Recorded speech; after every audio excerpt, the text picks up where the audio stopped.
आसब CM किसान 2000 टंका। आज्ञा हाँ, जदि आपण भी जड़े चाषी होते आपण खुशी हवा क्यों तारीख में आसो क्या आसो या छड़ा जदि आपण भी एपर्यंत सीएम किसान रे आवेदन करना तेज आपण खुशी खबर केमी आवेदन करेंगे केते रही यार लास्ट डेट भिडियो जाना ता पूर्व भिडियो को लाइक करेंगे सब्सक्राइब करते सब्सक्राइब कर पाखर बेल आइकन को दबाई दिंतु। तेज सीएम किसान योजना अधीन में आप जानते वार्षिक 2टी किस्त 2,000 4,000 टंका बंटन करते सरकार।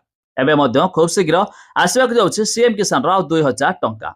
हेले जान रखु जदि आपण भी एपर्यंत ए सामिल होना नुआ आवेदन करने जाऊे तेज जानतु जहाँकि फेब्रुआरी मास 28 तारिख रही यार लास्ट डेट। तेज यह पूर्व आप चाहिए यार वेबसाइट विजिट कर नूतन आवेदन करेंगे।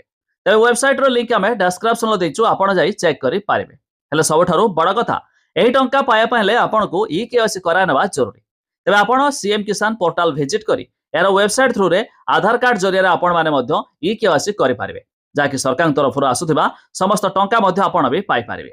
तेज जदि आप भावुवे यही टंका मिल क्या तेज लिस्ट देखापी हेले वेबसाइट लिंक आम डिस्क्रिप्शन देचु आपण चेक करेंगे। ताछड़ा सरकार यह भी सूचना देती कि यही टंका पाइबा हेले आपनकर डीबीटी एनामल बैंक अकाउंट रही जरूरी।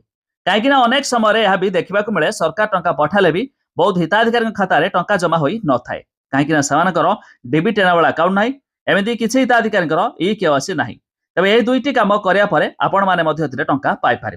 आदि आपण भी नुआ आवेदन करने चाहूे जेकोसी जनसेवा केन्द्र हो कि मो सेवा केन्द्र को जाई ऑनलाइन जोगे आवेदन करेंगे। या पूर्व आपन को कृषक ओडिशा पोर्टल रे रजिस्टर कराइबाकू पड़िबो। तापर जाई मध्ये आपण आवेदन कले आपनकर हेबो अप्रूव और आपण भी आगामी आसीबाकू थिबा सीएम किसान 2,000 टंका पाई पारबे। वेबसाइट देखिया पाई लिंक अछि डिस्क्रिप्शन ले चेक करंतु।